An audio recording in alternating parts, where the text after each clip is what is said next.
Welcome back students to our today's new video. तो आज हम पढ़ने वाले हैं major histocompatibility complex class 2 molecule. हम सबको मालूम है कि मेजर हिस्टोकम्पैटिबिलिटी कॉम्प्लेक्स एक ग्लाइकोप्रोटीन है। It is an glycoprotein which found on the chromosome number 6 and expressed by the zed genes तो MHC क्लास 1 में अलग जीन्स प्रेजेंट थे, इसमें अलग है। इसमें DP, DQ, DR genes present है, पर it is not our topic of our interest. Our topic of our interest is the main structure of the MHC class 2। हमारा टॉपिक ऑफ इंटरेस्ट है हमारा स्ट्रक्चर, क्योंकि अगर स्ट्रक्चर समझ में आ जाएगा स्टूडेंट्स, हमें पूरा MHC समझ में आ जाएगा और स्ट्रक्चर से ही उसके फंक्शन रिलेटेड होंगे। और ये पूरा MHC एक एंटीजन प्रेजेंटिंग सेल पर रहता है। MHC2 मॉलिक्यूल हमेशा एंटीजन प्रेजेंटिंग सेल्स पर रहता है, और antigen presenting cells like macrophages, dendritic cells and the most important B cell, इसे APC भी कहते हैं, एंटीजन प्रेजेंटिंग सेल। तो सबसे पहले हम देख लेंगे स्ट्रक्चर। इसका स्ट्रक्चर कैसा है दोस्तों? इसका स्ट्रक्चर और MHC1 का स्ट्रक्चर सेम है, पर डोमेन डिफरेंट है दोस्तों।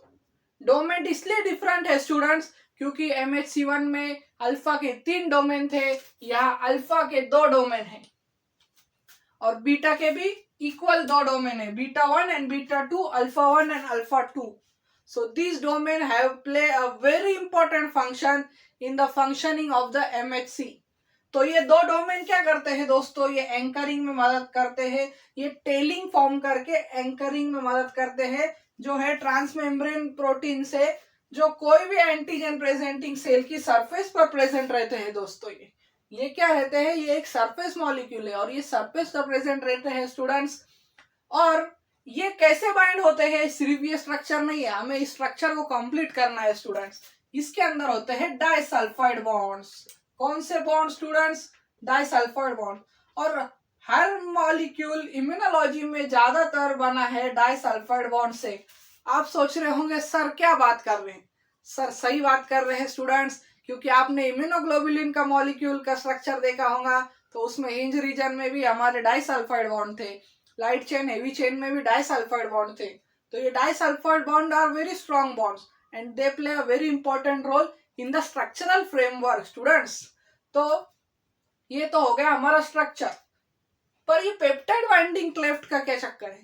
Peptide binding cleft is a groove where 30 to 100 amino acids are present and it is a major groove. And this two alpha domain and beta domain, ये दोनों जो domain है students, ये non covalently bind रहते हैं एक दूसरे 3 kilo Dalton का। और हमारा बीटा डोमेन बना है 28 किलो डाल्टन का स्टूडेंट्स। तो ये वेरिएशन है इसमें, पर फंक्शनिंग में कोई फर्क नहीं होता है। हमारा main MHC class 2 molecule antigen presenting cell पर प्रेजेंट रहता है, और ये एक सेंसिटाइजेशन का काम करता है। जब कोई भी फॉरेन मॉलिक्यूल या एंटीजन, हम एंटीजन ही कहेंगे क्योंकि we are the immunology students, तो हम एक लाइफ साइंस के स्टूडेंट है। तो एंटीजन जब एंटर होता है तो ये सबसे पहले ये सरफेस पर प्रेजेंट रहता है, और ये सेंस करके CD4 सेल को एक्टिवेट करता है दोस्तों। ये CD4 सेल्स को एक्टिवेट करता है दोस्तों, और CD4 एक्टिवेट करेंगे B सेल को, और B सेल बनाएंगे एंटीबॉडी। तो चलो सबसे पहले देखते हैं फंक्शंस ऑफ हमारे MHC क्लास 2, क्योंकि हमने स्ट्रक्चर तो देख लिया दोस्तों। स्ट्रक्चर बहुत ही सिंपल है, 2 डोमेन है, alpha and beta, alpha 1 alpha 2, beta 1 beta 2, जो डाइसल्फाइड बॉन्ड से ज्वाइंट है। इनकी टेल है, टेल जो ट्रांसमेम्ब्रेन प्रोटीन से अटैच होकर सरफेस पर अटैच करने में मदद करती है। पेप्टाइड बाइंडिंग क्लेफ्ट है जिसमें 100 to 30 अमीनो एसिड रहते हैं दोस्तों, और इनकी साइज है 133 किलो डाल्टन और बीटा की साइज है 28 किलो डाल्टन। तो अभी देखेंगे फंक्शंस। फंक्शन क्या है दोस्तों? इसकी फंक्शन ये है कि it is a major antigen presenting cell पर ये मेजरली प्रेजेंट रहता है, और ये एंटीजन प्रेजेंटेशन में हेल्प करता है। एंटीजन प्रेजेंटेशन में हेल्प करता है। दूसरा है it activates, students remember it activates CD4 और हमारा MHC1 क्या करता है CD8 और ये CD4, दोनों में ये डिफरेंस हमें ध्यान रखना है स्टूडेंट्स। और activate the B cells, activate B cell for immunoglobulin production और एंटीबॉडी प्रोडक्शन। और चलो दोस्तों बता देता हूं कैसे ये एंटीबॉडी प्रोड्यूस करता है। देखिए ये आ गया एंटीजन, ये है हमारा MHC2 मॉलिक्यूल। तो ये MHC2 मॉलिक्यूल बैठा है हमारे एंटीजन प्रेजेंटिंग मॉलिक्यूल, ले लेते हैं बी सेल पे। तो जैसे ही ये एंटीजन इसे बाइंड होगा ये सेंसिटाइज कर देगा बी सेल को, और बी सेल जब सेंसिटाइज होता है students, large amount of plasma cell present, plasma cell बनेंगे और इनसे बनेंगे हमारे इम्यूनोग्लोबुलिन यानी कि एंटीबॉडीज। और इसका लास्ट फंक्शन है और इम्पोर्टेंट फंक्शन है, आपको ध्यान में रखना है, वो है it play a important role in the graft rejection. Students ये ग्राफ्ट रिजेक्शन क्या है आप सोच रहे होंगे, व्हाट इज ग्राफ्ट रिजेक्शन?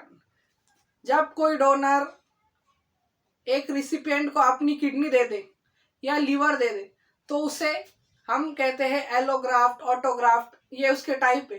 पर ग्राफ्ट हमें कोई भी डोनर और रिसिपिएंट में MHC कंपैटिबिलिटी चेक करते हैं स्टूडेंट्स, और MHC कंपैटिबिलिटी जब मैच होती है तभी ही डोनर रेसिपिएंट को अपनी किडनी, लीवर, जो भी चीज वो डोनेट कर रहा है वो डोनेट कर सकता है, वरना वो नहीं कर सकता। क्योंकि अगर MHC कंपैटिबिलिटी मैच नहीं हुई तो ये जो हमारा MHC2 मॉलिक्यूल है ये पूरा जो ऑर्गन हमारे बॉडी में एंटर हुआ है उसे एंटीजन घोषित कर देगा स्टूडेंट्स, और घोषित करने पे हमारी बॉडी उसी किडनी को डैमेज कर देगी, वो जो लीवर लिया है उसे फेल कर देगी। तो ये ग्राफ्ट रिजेक्शन में बहुत ही इंपॉर्टेंट रोल प्ले करता है। और हिस्टोकम्पैटिबिलिटी जब चेक करते हैं तो ये MHC2 मॉलिक्यूल का ही ज्यादा चेक होता है, और कंपैटिबल होने पर ही डोनर रेसिपिएंट को अपना ऑर्गन दे सकता है। तो that's all with today's video students. अगर आपको मेरी वीडियो पसंद आई तो लाइक करें, शेयर करें और सब्सक्राइब करना ना भूलें। Thank you for watching.